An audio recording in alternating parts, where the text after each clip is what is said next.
Hello and happy Tuesday from Atlanta again. We are shaking things up today as it's a big day for us at LUNASHARK. We have both Angie Solomon's arraignment in Tennessee and Lee Gillies' arraignment in Texas. We would normally tell premium members to look for a link to our live coverage, but today Liz, David, and I are in Atlanta for a special assignment related to the Hulu project that we will tell you about later on. So we've sent videographers to cover both arraignments, and we are confident that we will be able to tell y'all the full details in True Sunlight podcast on Thursday. And stay tuned to Beth Braden's social media tomorrow in case something crazy happens. She will be keeping tabs on those arraignments while we're on set, and we will all do our best to keep you informed. As I've told y'all, breaking news is a headache. But I am so proud of our small but mighty team for consistently breaking big, important stories in the cases we cover. And we can only do that because of the support that we receive from the LUNASHARK Premium members. I am so proud of our LUNASHARK Premium community, and even more proud of our team and every piece of content that we deliver to our members monthly. From David's Corruption Watchlist, Beth's Soundbites, Girl Talk with Liz and Me, and all of the great premium dives with Kate, Sam, and others. We will keep y'all engaged, informed, and entertained as we tackle tough topics. So today, I want to give y'all a taste of some awesome shows that we have done for LUNASHARK Premium members only in the past few months, while politely nudging any listeners who are a fan of fighting crime and corruption with accurate, victim-focused journalism. Please join Premium today by clicking the link in the description or use the promo code COJ25 to get your first month as a Soak Up the Sun member absolutely free.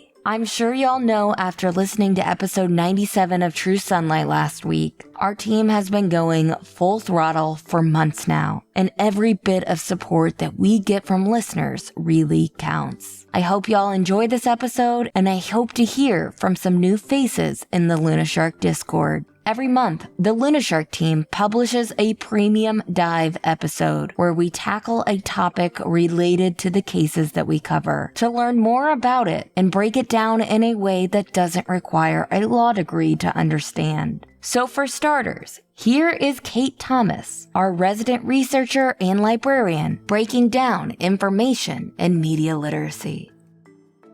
Now that we've discussed information literacy, it's important to also talk about media literacy.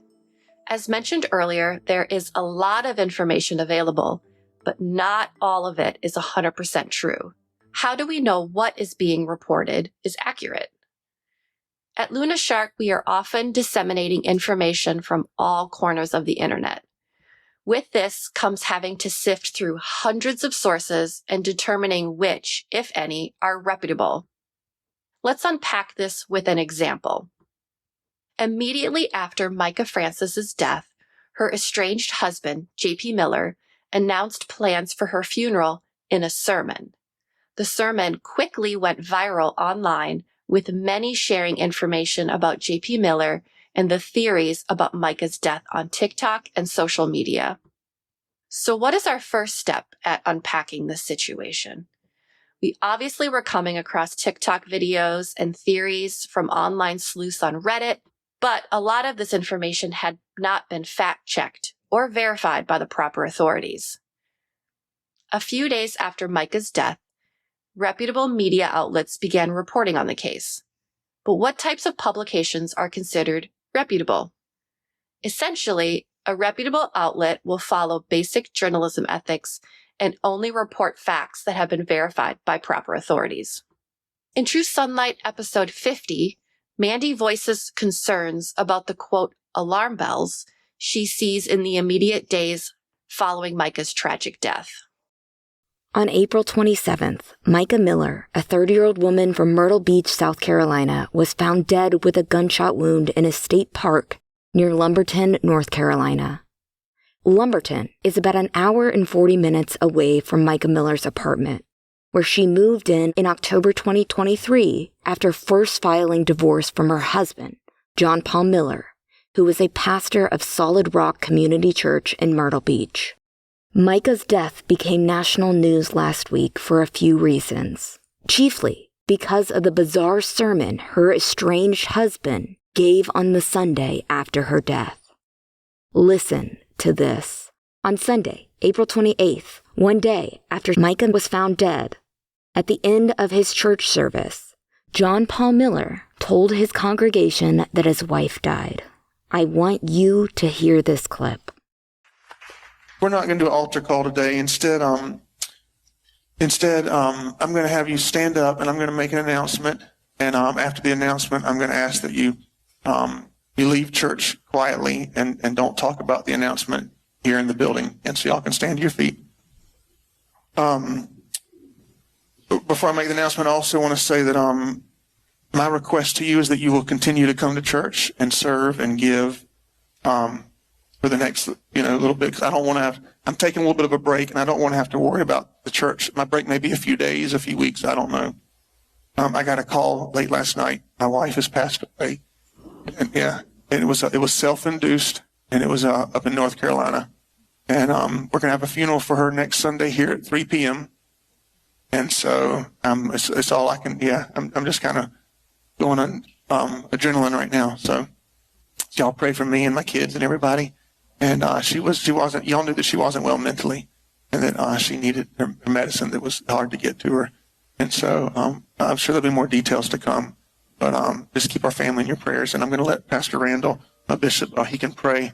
I get a microphone, he'll pray out. And if you have anything you want to share as well, I appreciate it. So, as we have said many times before on this podcast, it is hard to judge a person's reaction to a tragedy like this one. It is hard to say what a normal, non-abusive person would do or say in this situation. However, considering the well-documented allegations of abuse here, I want to point out what aren't just red flags.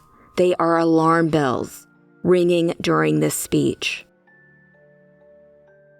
News reports from the days following Micah's death include, quote, South Carolina pastor husband claims wife died of suicide as family urges police to deeply investigate her death, unquote.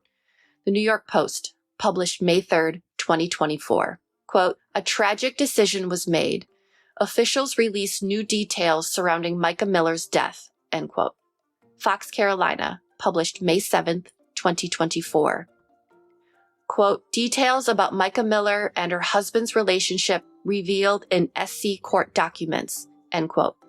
Myrtle Beach, The Sun News, updated May 7th, 2024.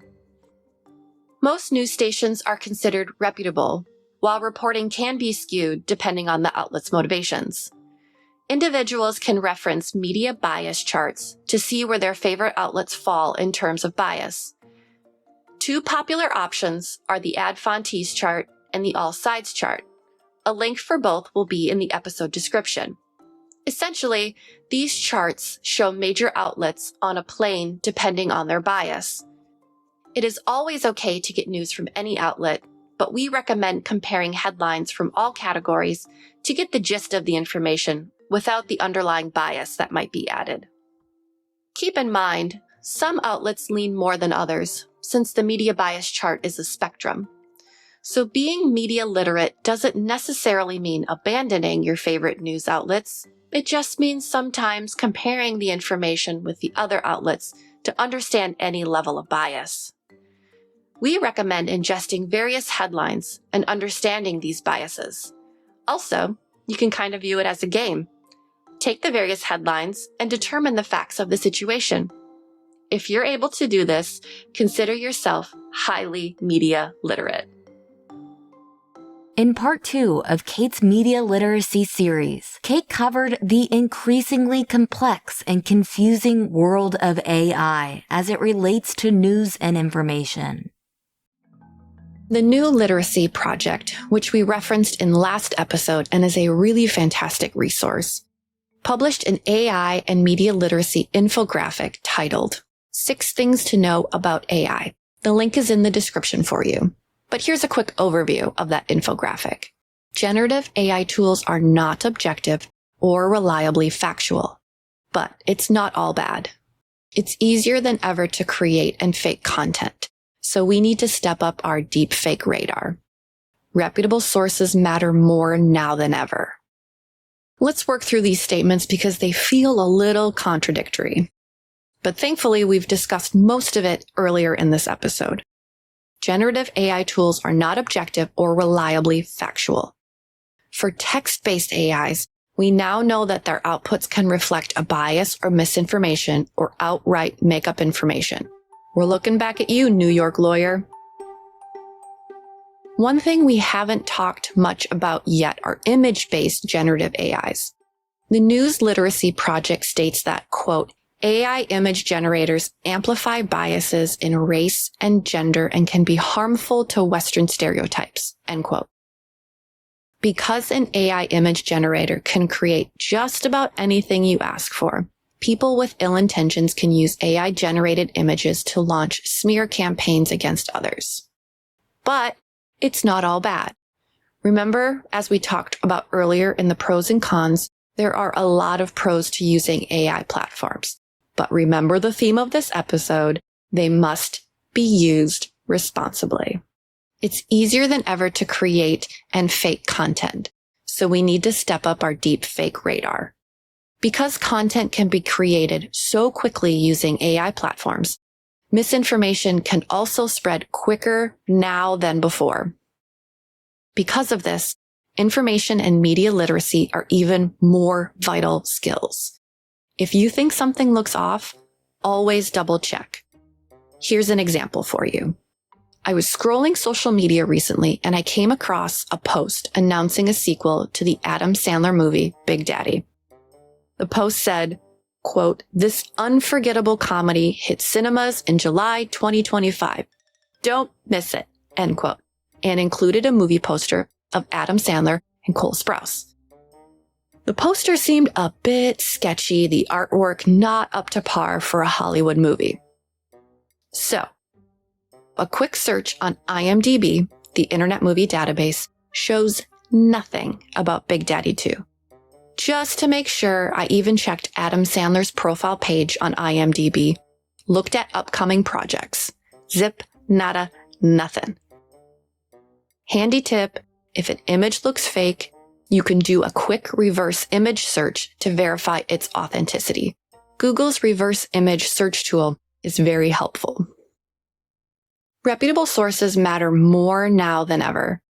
Reputable sources should always continue to verify information to continue to earn and keep the public's trust. Journalism ethics are the guiding principles for journalists, and AI will never change that. Yes, AI can and will muddy the waters of truth and accuracy, but keeping information and media literacy at the top of mind will help clear the ocean of news for you.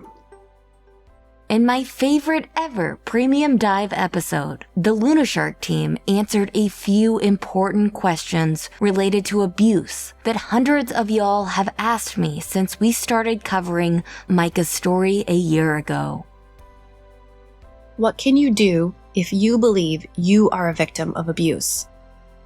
As in Micah's case, the police weren't much help to her, but our hope is that not every police department is like that.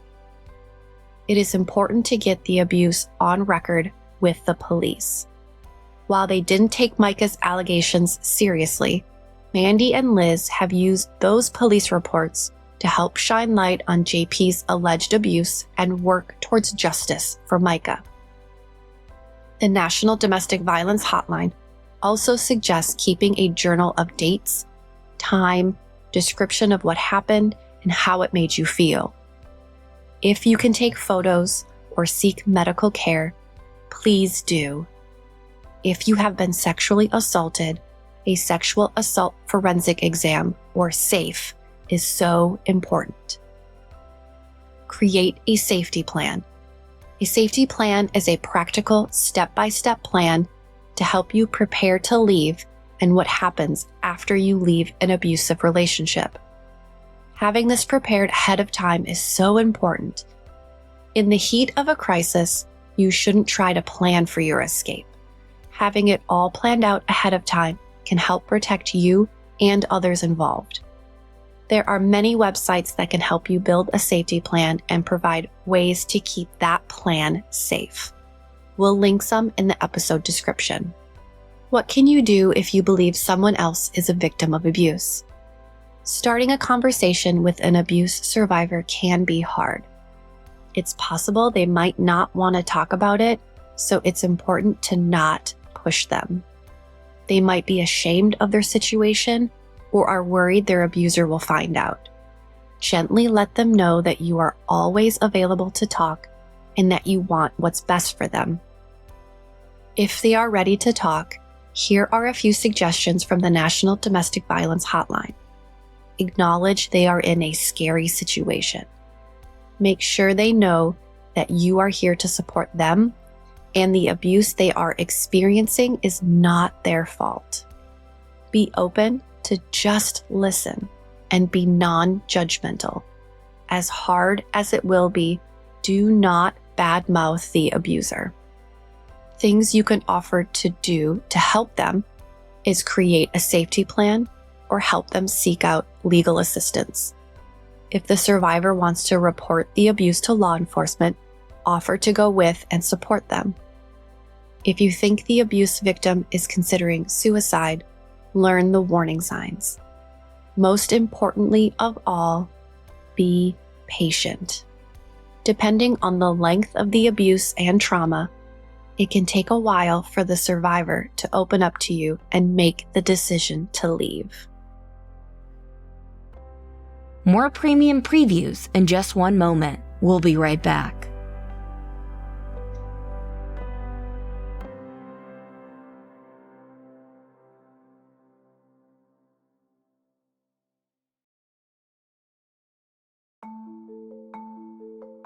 Now, if you were a LUNASHARK premium member, instead of this premium preview, you'd be getting an entire bonus episode today on the subject of jury duty. With the upcoming retrial of Michael Colucci, it is the perfect time to explore this crucial aspect of our legal system. Kate Thomas uncovers the surprisingly rich history and profound importance of the civic responsibility.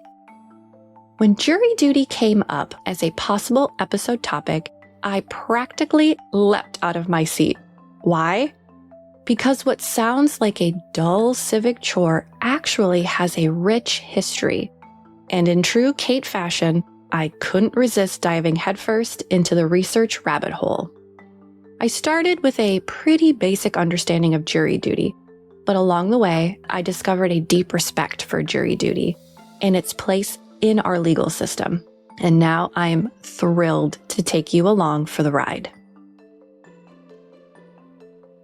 With the upcoming retrial of Michael Colucci for the 2015 murder of Sarah Lynn Moore Colucci in June, it's the perfect time to explore the intricacies of jury duty. It's one of those things most people don't think much about until they get a summons or find themselves watching a high-stakes trial unfold. In a case like this, the jury could make or break the outcome. But there's a lot that goes into who ends up in that jury box. So, we're pulling back the curtain for you. Whether you've served before or just love a good courtroom drama, this is a behind-the-scenes look you won't want to miss. Let's start with the basics. What is jury duty? Jury duty is when you're called upon as a citizen to serve as a juror in a court of law. It's a civic responsibility in many countries, especially those with a legal system based on common law. The idea is simple but powerful. Regular people, not just judges or lawyers, get a say in the outcome of legal cases. Serving on a jury helps ensure that trials are fair, that decisions aren't made solely by government officials. It's a way for the community to have a voice in the justice process. In this episode, we're breaking down what it really means to be called for jury duty, how it works, what to expect, and why it matters more than you think. Whether you're dreading that summons in your mailbox or just curious about what goes on behind courtroom doors, we've got you covered. All right, history buffs, this one's for you. Let's take a quick dive into the origins of jury duty. It's way older than you might think. Believe it or not, we can trace it all the way back to ancient Rome. Back then, the citizens of Rome made up the jury pool, just like today, but with one big difference. Ancient juries could be massive, often with hundreds of people weighing in on one case. Fast forward to the 13th century, and you'll find the real foundation of modern juries in the Magna Carta, a document that inspired both the Declaration of Independence and the U.S. Constitution. In 1215, Chapter 39 of the Magna Carta declared, quote, "No free man shall be seized or imprisoned or stripped of his rights or possessions, except by the lawful judgment of his equals," end quote. This principle became the cornerstone of our modern legal system and laid the groundwork for the jury system we use today. United States Federal Court Judge Jack Zahari wrote in an article for the Civil Jury Project at NYU School of Law. Here's David reading as Judge Zahari. After years of widespread abuse by courts stacked with King George's cronies, our founders established the right to a jury trial. The colonists wanted to ensure that members of their community would be responsible for safeguarding their liberty and rights. Indeed, juries were so important to our country's founding that King George's attempt to deprive the colonies of a trial by jury was listed as an abuse of power in the Declaration of Independence. Two constitutional amendments are important in regards to jury duty, the Sixth and Seventh Amendments. Here's Mandy with what the Sixth Amendment states. In all criminal prosecutions, the accused shall enjoy the right to a speedy and public trial by an impartial jury of the state and district wherein the crime shall have been committed, which district shall have been previously ascertained by law, and to be informed of the nature and cause of the accusation, to be confronted with the witnesses against him, to have compulsory process for obtaining witnesses in his favor, and to have the assistance of counsel for his defense. What does that mean? Essentially, if you're accused of a crime, the Sixth Amendment makes sure you get a fair and honest trial with help, if you need it, in a timely manner. It helps make sure innocent people aren't unfairly punished. It gives everyone a chance to tell their side and be treated fairly in court. The Seventh Amendment states, quote, "In suits at common law, where the value in controversy shall exceed $20, the right of trial by jury shall be preserved, and no fact tried by a jury shall be otherwise re-examined in any court of the United States than according to the rules of the common law," end quote. So that was a lot. The Seventh Amendment is in regards to civil trials. If two people or companies are arguing about something worth more than $20, they have the right to a jury trial in a civil case. Yes, the $20 threshold was part of the original wording in 1791 when the amendment was ratified. That was a significant amount of money at that time. You want to try and guess how much that is in today's money? If you said $700, you're pretty much on the mark. $20 in 1791 is $680 in 2025. Okay. We'll talk more about history-related items later on, but the gist of it is this. The idea of juries and impartial decisions is not a new concept. The National Judicial College shared 8 reasons why jury trials are important to a democratic society. We already know that jury trials are a constitutional right as defined by the Sixth and Seventh Amendments. But jury trials are also a key part of the United States systems of checks and balances. The National Judicial College wrote, Our system of checks and balances requires a strong judicial branch. A strong judicial branch requires a healthy jury trial option. Jury service is your chance to have a voice in the judicial branch of government. Also, jury trials provide citizens an opportunity to participate in the process of governing and also educates them on the justice system. The last point made by the National Judicial College is that jury trials give a voice to the people. We have a constitutional right to be judged by a jury of our peers and, quote, we do not want judges and lawyers making every important decision. They are not representative of the people of the United States. Juries provide a voice of common sense and the perspective of the citizen to our developing body of laws, end quote. So in the end, jury trials aren't just about deciding cases. They're about giving regular people a say in the justice system and making sure the law reflects real-world values and common sense. You may remember in October of 2024, Sam Berlin published part 2 of our Defamation series on the True Sunlight feed. Sam was fortunate to be able to interview attorney Becky Lindahl about defamation claims, slander, libel, and everything in between. Here is a segment of part 1 of that series, where Becky dives into the intricacies. In these premium dives, we often use clips from True Sunlight and COJ to elevate the context. And here, Liz highlights elements of Aaron Solomon's defamation suit against his wife, Angie, and others. In a strange turn of events, Angie is set to be in court today for allegedly soliciting Aaron's murder this month. And we'll have all of the details on that later this week on True Sunlight. I'm here to tell you all a little something about defamation, whether that be libel or slander, and how to tell if you are being defamed or if you are defaming someone else. I spoke with defamation attorney Becky Lindahl about the complexities of this legal jargon, and she helped me break it all down for you. Here's Becky. So I'm the national practice group leader of the commercial litigation group at Catton.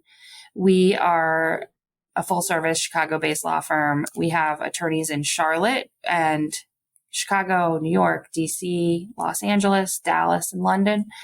I'm based out of Charlotte, and typically our work is representing businesses in lawsuits against other businesses, but we certainly do represent individuals, including individuals who have been accused of making defamatory statements. And we also have a pro bono practice that has involved representing victims of sexual assault who have been sued by their attackers. So what exactly is defamation and libel? There's libel per se, slander, and too much legal jargon, but let's break it down. By definition, defamation is the action of harming someone's reputation. In order to prove defamation, an individual must be able to prove 4 elements. The 4 elements are 1. Damage or harm. 2. False statement of fact that is proven not to be an opinion. 3. Of and concerning or about the individual. And 4. It has to be published. But what does it mean for something to be published? Here's Becky. There's not sort of a hard and fast rule about how many people you have to publish a defamatory statement to. So it has to be published, right? So you can't just think it out loud or tell it to your husband or whatever and have that count as defamation. But there's no rule that says, okay, if it's 5 people, it's not defamation, but if it's 500 people, it is. So I don't necessarily agree with the outcome, but publication is publication. Saying it out loud or writing it down and telling it to another person does count as publication. Defamation can be done in 2 ways: verbally, also known as slander, and in published written statements, known as libel. Within the realm of libel are 2 subcategories: libel per quad and libel per se. Libel per se is a bit more complicated, so let's start with libel per quad. Here's Becky again.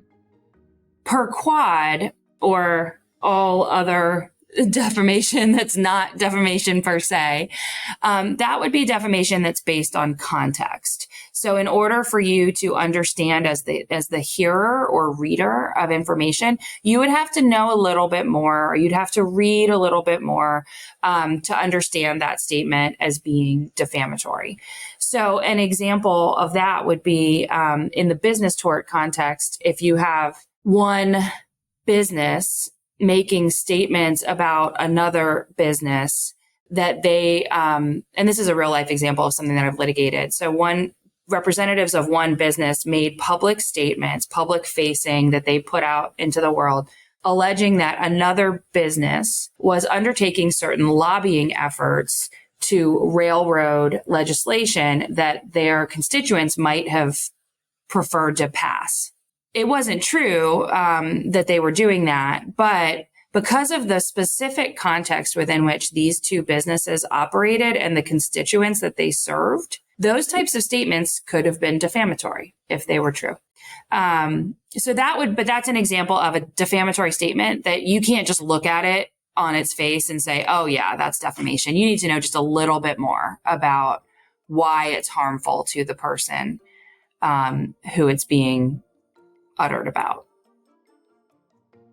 So essentially, libel per quad is only actionable when the plaintiff can provide additional facts to prove defamation or claim special damages. To win a libel per quad suit, a plaintiff would need to provide evidence to prove how they were harmed by the action. This is also known as special damages. Other types of harm, such as pain or emotional distress, are considered general damages. But both types can be used to fight for monetary compensation during a lawsuit. But let's go back to special damages. This would include a situation in which an individual loses their job over a defamatory statement, or if a parent loses custody over a child because of a defamatory statement. The Solomon defamation case that Liz and Mandy discussed back in True Sunlight episode 11 is an example of a libel per quad case. Mandy and Liz dove deeper into the Grant Solomon case in this episode, including the defamation case his father, Aaron, filed against his mother, Angie Solomon. Here's a direct quote from the court filing on May 4th, 2022. Quote, "Plaintiff sued several defendants over social media posts and the unauthorized use of his and his child's name, image, and likeness. Plaintiff requested both damages and injunctive relief. In response, defendants petitioned to dismiss under the Tennessee Public Participation Act. Plaintiff then filed notice of a voluntary non-suit, which defendants opposed. The trial court dismissed the case without prejudice. Because we conclude the Nothing in Tennessee Rule of Civil Procedure 41 precludes the voluntary dismissal, we affirm." End quote. Here's Liz from True Sunlight episode 11 discussing the specifics of the situation. According to the complaint, Aaron very strongly denies every accusation that has been made against him by Angie and by the Freedom for Gracie movement, to include that he tried to kill Angie prior to the divorce or otherwise physically abuse her, that he sexually abused Gracie, that he physically and or emotionally abused Grant and Gracie, that he murdered Grant and used his, quote, influence to see that no investigation was done, that he bought grave sites for Angie and Gracie without Angie's knowledge as part of some, quote, murder-suicide plan, that he was banned from participating in activities sponsored by the Williamson County Sports and Recreation Department because he was abusive to his wife, children, and others, that he stole money from Grace Christian Academy and GCA, quote, covered it up, that he has filed, quote, multiple bankruptcies, that he has, quote, swindled unknown and unnamed people, that he was fired from Channel 4 because he had, quote, inappropriate content on his computer and phone, that he was a diagnosed narcissist, sociopath, and or sex addict, that he abused some unnamed ex-girlfriend, and that he, quote, drugged certain unnamed women. He denies all of that. According to the documents we've gone through so far, Aaron maintains that he has been publicly accused of murdering Grant and molesting Gracie as part of a commercial scheme to raise money and sell products and to, quote, extort, intimidate, and harass Mr. Solomon into giving up his valid custody rights. Let's talk about those custody rights. In 2018, after Gracie accused Aaron of sexually abusing her, Grant and Gracie began to live with Angie full-time. In August of that year, according to court records, Angie accused Aaron of sexual, physical, mental, and verbal abuse, as well as providing an unhealthy atmosphere for Gracie and Grant, including controlling what they ate and when they could use the bathroom. She told the court that Gracie was terrified of Aaron. In October, the court dismissed Angie's claims, finding that the sexual abuse claim was not proven and that the same claim had previously been made in 2 other counties and had already been investigated and dismissed.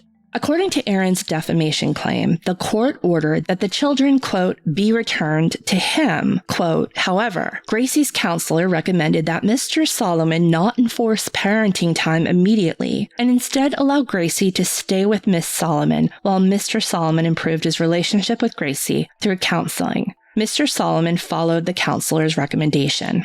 In the meantime, Angie appealed that decision. What was so complex about the lawsuit that Aaron filed against Angie was that she was not protected by litigation privilege. If you have ongoing litigation, there is a thing called the litigation privilege. So anything that you say, if I was Mrs. Solomon's lawyer, for example, and I made those statements in court, they're privileged. And privileged meaning I can't be sued for defamation as a result of them. But if those same statements are made outside of the judicial proceeding and for purposes not related to actually seeking relief in court, then those same statements can form the basis of defamation outside of court. So that's all about libel per quad, but what's libel per se?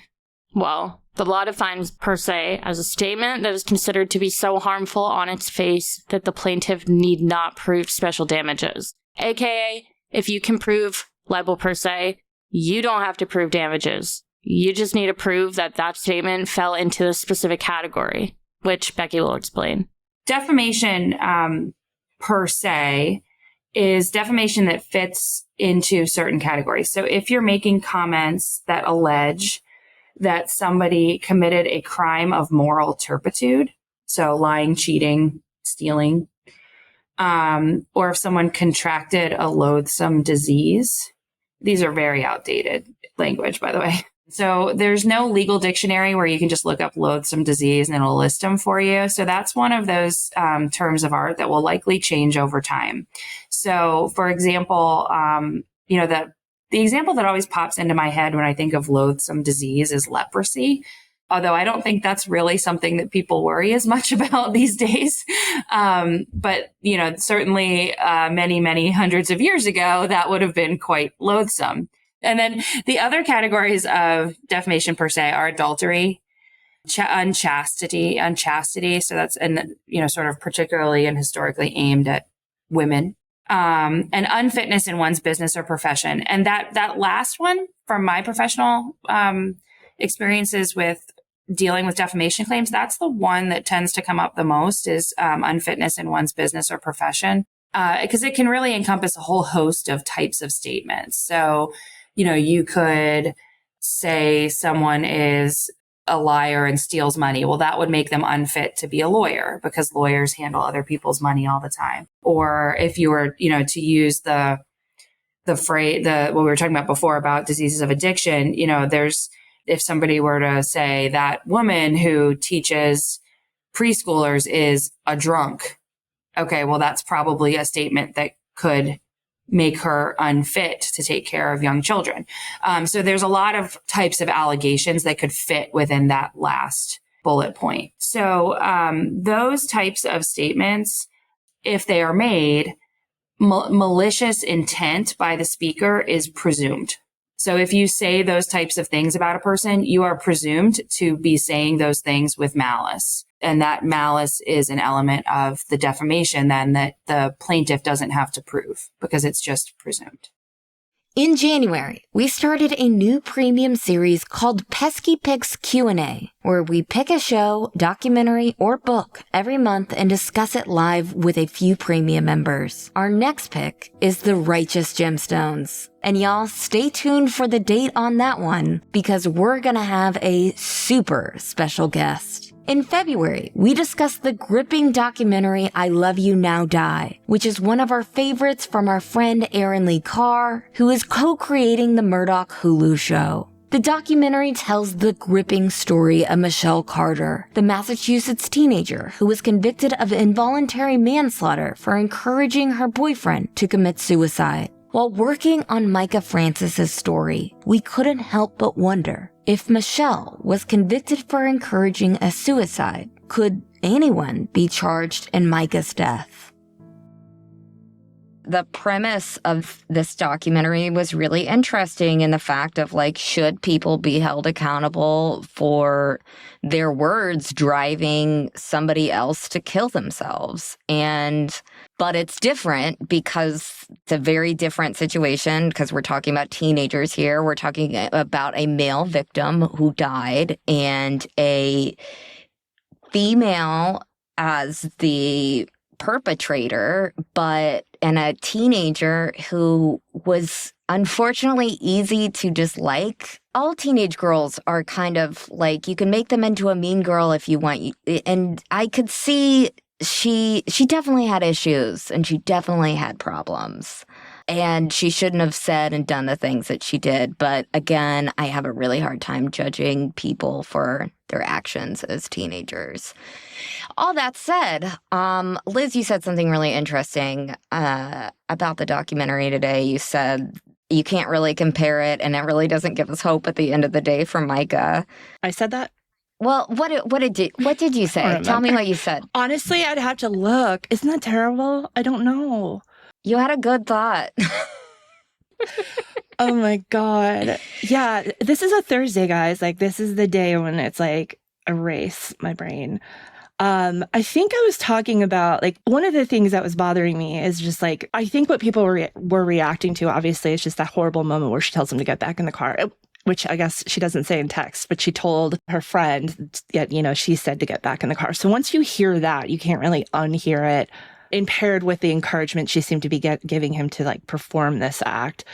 So what I didn't like, because we're horrified by it, but then it's like the police take it a little too far because they're a little too ready to sort of paint her as evil. But what I really didn't like is this portrayal of, like, teenage girls as this is what they do, which is interesting because you get the boys will be boys argument when it comes to things like sexual assault and, pretty heinous crimes, boys will be boys. But no one gets to say girls will be girls here, and I don't want them to. Like, it's not that I want that. It's just that it's just interesting how it works in one favor. But I think what I said was that if roles were reversed and Michelle were the one who killed herself and Conrad was the one who was texting about it, the blame would still get put on Michelle because what they said was that girls can be manipulative. And it's not that boys can be manipulated, right? It's girls can be manipulative. And then I thought about it. If Michelle was the one who died, they would have said, Michelle, girls can be easily manipulated. So it would have been put back on her. And that's what really bothered me. That kind of, there is a sort of ingrained misogyny in a lot of this. And I know that that's probably exhausting for people to hear, but I feel it. I see it. Yeah, it's a trap. And I went back and forth. Of what you felt about her? Yeah. And whether or not, you can completely blame her or I don't know. Or blame her parents. That too. Too. But he had that want and he was going to do it eventually, I feel like. He was I mean, he had a lot of issues too and I was glad that the documentary talked about them, especially with experiencing abuse. He had a lot of problems, and you're right, like, who's to say what would have happened if she didn't send him those text messages? He was clearly thinking about it and wanting to do it in some way, shape, or form. Was it like 4 times previous? Yeah. And, like, gosh, this makes me, I don't know, like, Stephanie, you are a parent of a teenage daughter. Are you terrified watching this? I'm terrified even thinking about the future and the thought of having a child and then teenagers are scary. And this documentary. Yes, having children, period, is scary. Children are frightening. They are. They're so scary. Mine is about to start driving. Ugh. So we're about to give her keys to a car Just have to hope she has a good head on her shoulders, I guess. Yeah, and like Keep my with thumb on her pretty good too. do you like watch her interactions on phones and stuff? That's such a hard, because I mean, I had a flip phone when I was in high school, so there wasn't really a lot that could go on there. And my parent, like, I think each text message was like 20 cents or something. It was in that time period. There just wasn't. I don't remember my parents ever reading my messages. I don't either. I don't even think they knew that I was texting people. Like, I mean, But that would have been an expensive exchange for Conrad and Michelle if this had been like 10 years earlier. Right. It very much changed. Texting really changed when the iPhone came out and people all of a sudden, and you could not do those 20 Unlimited. Yeah, the unlimited texting. But yeah, then that's another really interesting thing about their relationship. I went into this documentary before I watched it thinking that they were real boyfriend and girlfriend in real life, because that's what I got from the headlines that I read. I didn't do a whole lot of deep dives into this thing, but I was surprised that they weren't really, like, they met on a trip, and then, which when I was in college, I met a boy on a trip to Mexico and like texted him for 2 years, but I was never like called him my boyfriend or anything. But the other unique thing about their exchange is that it's all in that digital documentation. Like, they don't see each other, so there's really no blurred lines of, well, they could have done this when they saw each other then, you know what I mean? More premium previews in just one moment. We'll be right back. Okay, and finally, I want y'all to hear my absolute favorite clip from Girl Talk, where Liz and I finally sat down, actually next to each other, the day after we visited the set of the Murdoch Hulu show for the first time, and her reaction was perfect.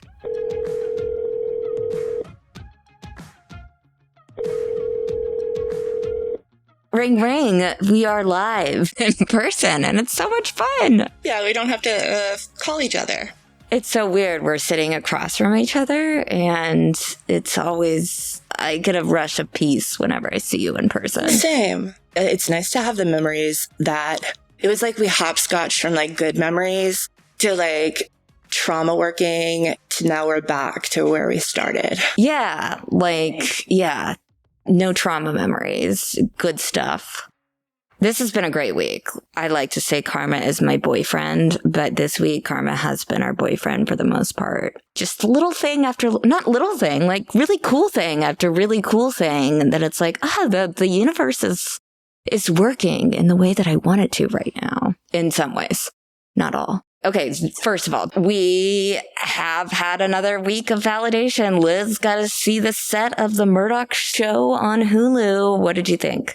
It was so funny at that moment where you realized that I was experiencing exactly what you said would happen, because you were like, it's going to change you. And I took that in, like I understood what you were saying, but I didn't realize what was happening in the moment. It was like you were talking about a story that had broken, and it was a story that we actually had broken on the podcast, I think. And then, but a while ago, and something that we've talked about behind the scenes a lot. And in fact, are the reason for it happening in the first place behind the scenes, like that was only happening because of what we did behind the scenes. And I'll get so worked up about that, and I'll be like, oh. But I was just like, I don't care, because I'm looking at an actor. I couldn't even watch Netflix last night, I went and watched Good American Family, whatever that's on. And exactly, I was watching it and I was like, I can't imagine being in Video Village and seeing this acting, even Severance I was watching Patricia Arquette too. I was like, to see that kind of acting happening in front of you is surreal. And we saw it. Like, it was like, I haven't never experienced that before. And to realize and look around, there were 200 people on that set. There were 3 different locations just for the scenes that they were shooting yesterday. Like 3 different places to go with food, trucks, costumes, everything. That economy exists because of what you and I did and David.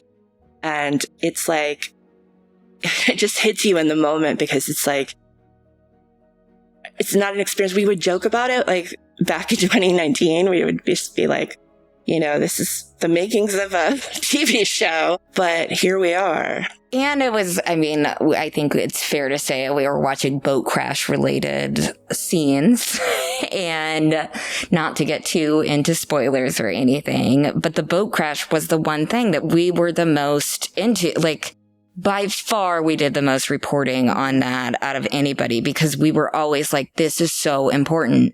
This part of the story is the story. Like, this is ground zero. This is where it all starts. And this is how all of the, like, we push for those DNR files to get out. We push for the videos of and just to watch it play out was just surreal and unbelievable. And yeah, it really does draw a line in your life of, I'm finally here now. I'm on the other side. Like, I've worked really, really, really hard, and I don't have to prove to those people over there anymore because I feel validated in this space finally and respected and having the hope of that new wave of validation when the show comes out. And it's going to be so good. But yeah, I was thinking this too.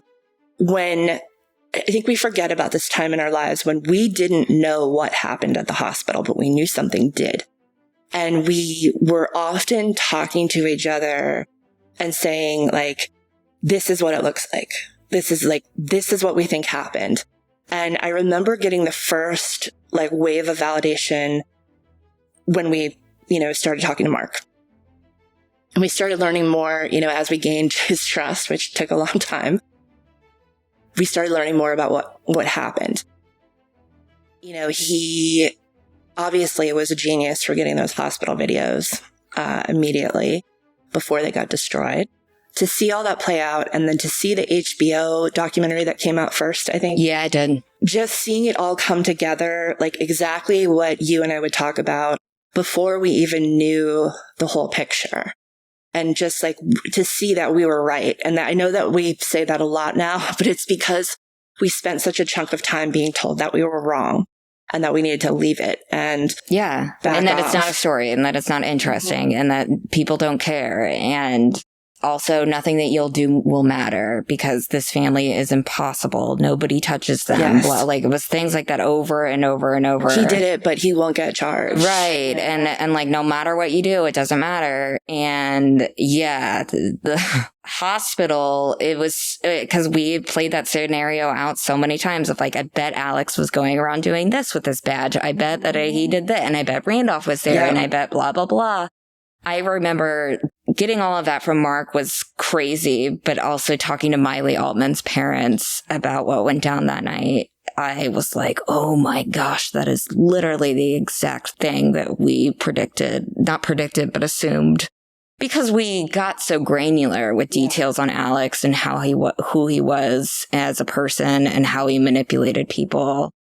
And yeah, so to see all of that come to life is just... To stand on the set and realize, so like, it's in a hospital, obviously, but to see Beaufort Memorial, like, they made it look like Beaufort Memorial. To be on the shuttle bus with men wearing DNR uniforms. They look exactly like the deputies, exactly like the officers. It was so surreal. So surreal. And then seeing, is it out yet? Yeah, seeing Jason Clarke as Alec was like one of the moments of nightmares. He really looks and acts, and I mean, it is Alec. It is Alec. Yeah, I mean, if anybody had any doubt whatsoever, the second that people will see him in the show, our jaws were on the floor yesterday. And again, like you hear him say certain things and you see him do very small, like mannerisms. And yeah, it's just also fun to just see how shows like this are made. I've never witnessed anything like that before in my entire life. So that was really cool too. And it hasn't been announced yet, but the guy playing Paul, the actor playing Paul, we talked to him yesterday, and what a sweetie. What a great guy. And it's so funny too, because he was across the room after we were talking to him for a while, and the door opened because we were in the dark for part of this. And so when he first came in, it was dark. Like I could tell that was the Paul actor because I already knew. But at the door opened and the light came in and it shined, like his hair, I could see now was red. And I could see the side of his face. And for 1 second, I was like, oh my God, that looks like Paul. And then I was like, oh my God, it's the actor who's playing Paul. But he's an extremely nice person. And a really good actor. I have to say. I can't wait to see. The level of talent on this show, and it's just the excitement is going to keep growing because we've barely announced the actors involved. I mean, it's just everywhere you look, it's like that person's absolutely amazing and that person's absolutely amazing. Jerry from Succession. What? Yeah. Jerry from Succession was announced this week. So that's another thing. All the exciting thing, like Jerry from Succession. And I didn't even know, nobody told me that. And I just saw it online and I was like, that's amazing that's just like a part of it. I mean, the cast is unbelievable. And what else happened this week? Our favorite show is back, The Righteous Gemstones. And we just want to put this out in the universe. We are obsessed with the show. I think White Lotus is my number 1 and Gemstones is my number 2. So right now I'm in TV heaven of my 2 favorite shows. Yeah, same. But they're very close. And I like them for different reasons. And it's a completely different mood. So Sunday nights, I'm looking forward to. Oh, I'm exhausted on Monday mornings.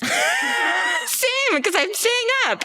And I'm usually a 9 o'clock on Sunday bedtime girl. Same. I'm usually exhausted by, but nope, now I'm up till 11. But the Gemstones, I tweeted, so this was also crazy, this book magazine called Book Page did a thing online where they listed all of the characters of White Lotus and what books they would be reading. And they picked my book for what the criminal Timothy, who is a lot like Alec Murdoch, would be reading. And it's funny because I don't think he would be reading my book. I was just going to say, unless he's looking at he would be reading a trash version of the Murdoch story, maybe. Maybe. Actually, it's smart that they picked that because he would be looking at Know Thy Enemy, Mandy. Yeah, that's true. If he was smart enough, yeah, that's true. Know Thy Enemy. I don't know if I haven't gotten super smart vibes from him yet.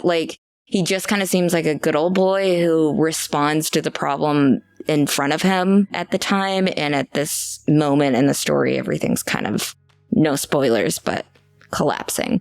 And and just like Alec was in 2021. So I can't wait to see that play out. But I posted that online and was like, oh, this is so cool. And then cool on cool, Aunt Tiffany, the woman who plays Aunt Tiffany, Valen Hall, amazing actress, and her and Judy are my 2 favorite characters on that show by far. I would love to see a spinoff with them. I think they're both so funny, and I'm also going to manifest that because I don't want the Gemstones to end, and that would be perfect. But she responded about something to do with the Raleigh accent, and it was really funny, and it took me a few minutes, and I'm like, oh my God, Aunt Tiffany from The Righteous Gemstones.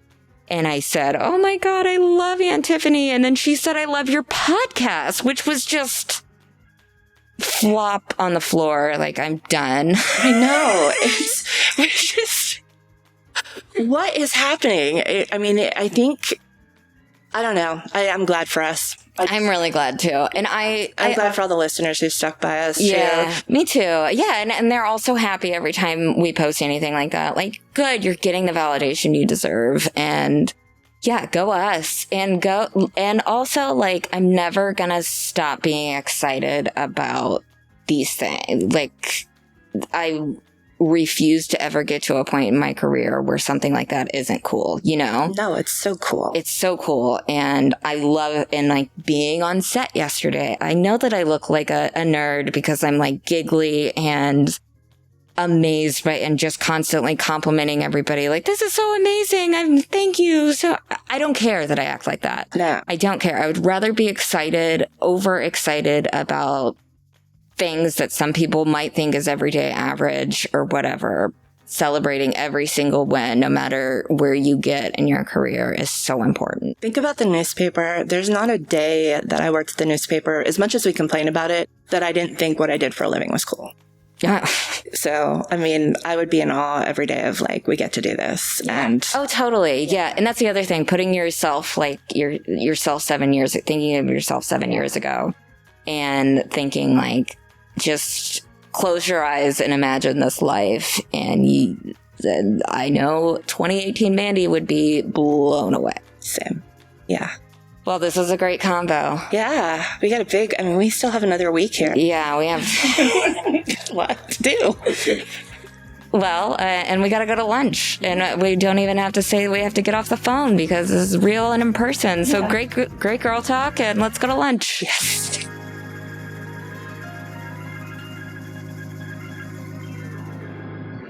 All right, y'all. Thanks so much for supporting our mission to give voice to victims, get the story straight, and expose the truth wherever it leads. We can only do this work because of your support. If you love this kind of accurate, victim-focused journalism and want even more behind-the-scenes insights and deep dives, please consider joining LUNASHARK Premium. You get exclusive content like Premium Dives, Girl Talk with Liz and Me, Beth's Soundbites, David's Corruption Watchlist, and shows like our recent one on jury duty. This is how we really keep y'all engaged, informed, and always entertained. Seriously, every bit of support here helps.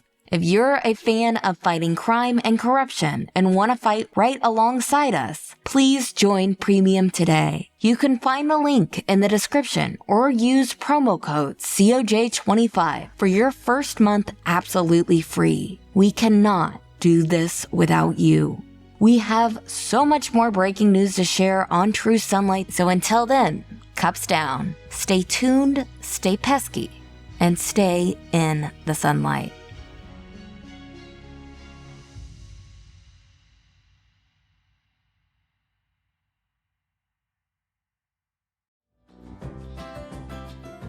This episode is a LUNASHARK production. Audio production support provided by Sam Berlin, and research support provided by Kate Thomas. Learn more about our mission and membership at lunasharkmedia.com. Interruptions provided by Luna and Joe Pesky.